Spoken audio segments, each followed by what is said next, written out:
I got broads in Atlanta, just took the lean in the family, credit cards and the scammers, getting the licks in the band, legacies.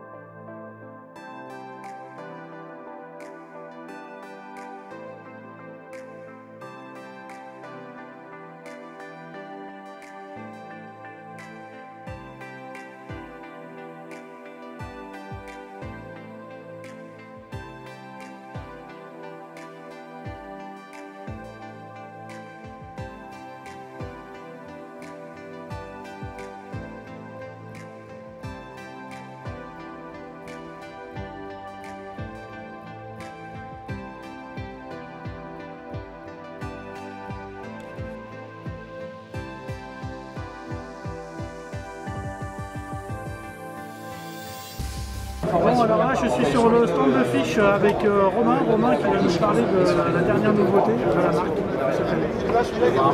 Salut Romain. Salut, bonjour à tous, bienvenue sur le Salon de Nantes édition 2019. Donc la nouveauté majeure chez Fish en eau douce, c'est le Mud Digger. Le Mud Digger, c'est un leurre qui est principalement dédié à toutes les pêches de percidés. Il a 3 points importants qui ont nécessité du développement. C'est une nageoire inversée ou paddle inversé qui va offrir une super action à la descente.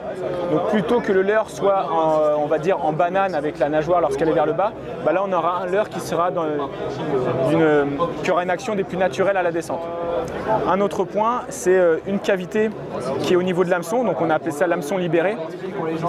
Du coup, ça évite que le poisson prenne appui sur l'hameçon lorsqu'il y a un combat, donc du coup ça évite les déchirements. Et puis une tête sabot qui est disponible en 3 grammages, 5, 10 et 15 grammes. Et voilà. C'est vraiment une nouveauté destinée par exemple pour les gens qui pêchent le sambre régulièrement. Exactement, nous c'est notre axe de développement, ça a été la pêche du sambre. D'accord. Et c'est vendu sous blister Alors il y a plusieurs formules, comme le Black Minnow en pièces détachées, les têtes plombées, les corps, ou en combo, dont des maxi combos avec les 3 grammages disponibles avec le même coloris. Toute la gamme est dans le catalogue à la page 9, je crois. Bingo, page 9. Voilà. Je mettrai une capture de... Ouais. Donc là, comme je disais, les têtes plombées, les corps et les maxi combos. Ok. Et voilà. Et ça nage tout seul, c'est très facile d'utilisation, une nage très lente, surtout pas d'à-coups. À le fond, quoi. Exactement. Mud Digger, c'est bien son nom, hein. Mud c'est la boue, Digger c'est celui qui creuse. Donc voilà, c'est pour des pêches lentes au fond. Ouais, d'ailleurs, il y a une technique, moi que j'utilise souvent, c'est la pêche sans animation de la canne, en fait, uniquement moulinée, pour redescendre justement que ce soit très rasant dans la base. Je pense que ce leurre-là, il va être... C'est le type d'animation qu'il faut effectuer. En fait, c'est des animations très lentes, au fond, sans à-coups. La matière est très souple. Il y a une longue distance entre l'hameçon et la nageoire, donc du coup, ça permet une grande amplitude de nage. Donc voilà, ça nage tout seul, ça ne nécessite pas de technicité particulière. Ok. Voilà. Super, merci Romain. À bientôt, salut.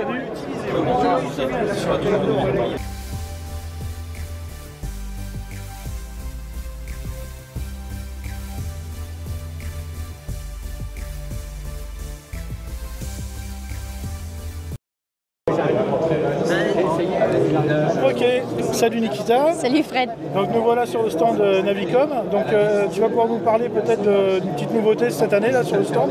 Oui. Donc il y a pas mal de belles choses. Avec plaisir. Donc cette année chez Huminbird, ils nous ont sorti un boîtier intermédiaire. Avant, on était donc sur du LX7 et du LX10 avec un gros boîtier. Maintenant, ils nous ont sorti un LX8. Donc LX8 qui veut dire qu'au niveau tarif, on est forcément moins cher qu'un LX10, donc un tarif plus attractif et surtout une taille plus intéressante qui va nous permettre de le placer sur beaucoup plus de consoles. Donc sa taille, donc Helix 8, cette Helix dispose des technologies donc 2D, Mega Down Imaging et Mega Side Imaging. Donc on travaille sur des fréquences qui sont très élevées, donc aux alentours de 1200 kHz, comme c'est indiqué ici, ce qui veut dire qu'on va avoir une détection des fonds vraiment exceptionnelle. Ouais, donc le side imaging, hein, rappelle-moi, c'est donc pour détecter sur les côtés du C'est ça, tout bateau, à fait. Hein. En fait, le side imaging, qui est la vue la plus compliquée à appréhender, est relativement simple. Donc ici, il y a le bateau, d'accord ? Le noir, c'est la couche d'eau entre le bateau et le fond. Ici, c'est le fond, et après, c'est ce qui se passe écarté sur la droite et la gauche. C'est un super outil pour la prospection. Quand on arrive sur un spot que l'on ne connaît pas, ou très peu, il nous suffit de passer en side imaging, et là, à partir de là, on va pouvoir balayer à droite et à gauche du bateau pour venir pointer, en faisant des waypoints par exemple, venir pointer ce qui nous intéresse. À partir de là, on va pouvoir ensuite retourner sur la cartographie, une fois qu'on aura fait tous nos waypoints. Attention. Et voilà. Donc les waypoints se reportent automatiquement sur la cartographie, ce qui va nous permettre ensuite de revenir sur ces points et de passer en 2D et down imaging pour voir ce qui se passe réellement au fond, que ce soit en termes de structure ou en termes de détection de poissons. Ok. Donc de toute façon, pour ceux qui me suivent, vous avez vu sur le centre en Vilaine, le side imaging c'est un gros atout.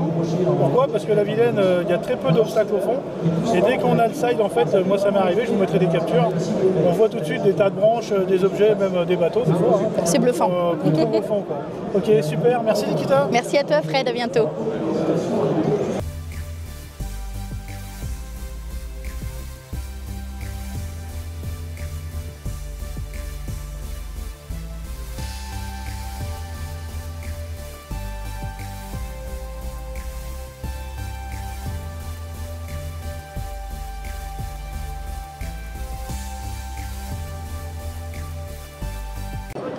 Ok, salut, alors nous voilà sur le stand du salon de Nantes. Donc on est sur le stand de Lurattac avec Loïc. Salut Loïc. Bonjour. Salut. Donc tu vas nous parler un petit peu des nouveautés chez Lurattac cette année au niveau des cannes. Qu'est-ce qu'on a de beau ? Alors, cette année au niveau des cannes, on va avoir la famille Overboost qui s'agrandit. Nous avons la Light Game 195 Overboost qui apparaît. Nous avons la Mangusta, celle-là elle est incroyable, Overboost. Et alors ce qu'on va avoir d'un petit peu particulier, on va avoir des séries limitées Overboost cette année, comme par exemple cette canne de 2,75 m qui permet de pêcher, enfin de lancer des leurres de 20 à 50 grammes, donc qui est plus axé pêche au lancer du bord. Et nous aurons au fur et à mesure de l'année, en suivant les informations sur nos réseaux sociaux, vous verrez qu'il y aura d'autres séries limitées Overboost qui seront sorties à quelques dizaines d'exemplaires, c'est-à-dire vraiment une petite production. D'accord, donc moi j'ai beaucoup utilisé la Mangusta, la vieille génération on va dire déjà maintenant. Donc qu'est-ce que tu peux nous dire de plus par rapport à la nouvelle maintenant ? Alors, ben, on a suivi les recommandations des clients comme toujours, voilà, c'est-à-dire on nous a demandé de la faire subtilement, un tout petit peu plus souple. Ouais.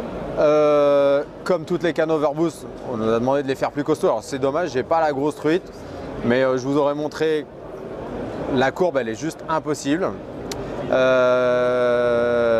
On a travaillé sur la légèreté, sur l'action. Elle est au taquet, quoi. Le voilà, design quoi. a un tout petit peu changé aussi là, on voit bien. Oui, alors on a généralisé donc les nouveaux signes communicatifs de la marque, que ce soit Hot Rod ou Lurattac, avec le bandeau, le logo sur fond bleu, la police tu spécifique. Tout à l'heure, oui. Bientôt Hot Rod en fait laissera la place à Lurattac. Alors Hot Rod, les cannes Hot Rod resteront Hot Rod. C'est plus la marque utilisée jusqu'à présent qui est Intuition, qui va continuer d'exister, mais qui sera de plus en plus, qui va glisser de plus en plus vers la nouvelle marque Lurattac, qui est beaucoup plus facile à retrouver sur nos réseaux sociaux, sur internet et partout d'un point de vue communication. Ce qu'on a de nouveau aussi, c'est les leurres avec les têtes peintes, les combos qui seront prêts pour le printemps, donc vendus en combo tête peinte. Oui, c'est tout équipé, prêt à pêcher. Hein, c'est bon. Voilà, vous avez les combos 120. Donc là par exemple avec la tête de 15 grammes. Ok. Donc merci Loïc, il n'y aura plus qu'à suivre tout ça sur le site internet Luratech. Voilà, salut. J'ai rien à ajouter. Merci Fred. Bonne journée. Ciao.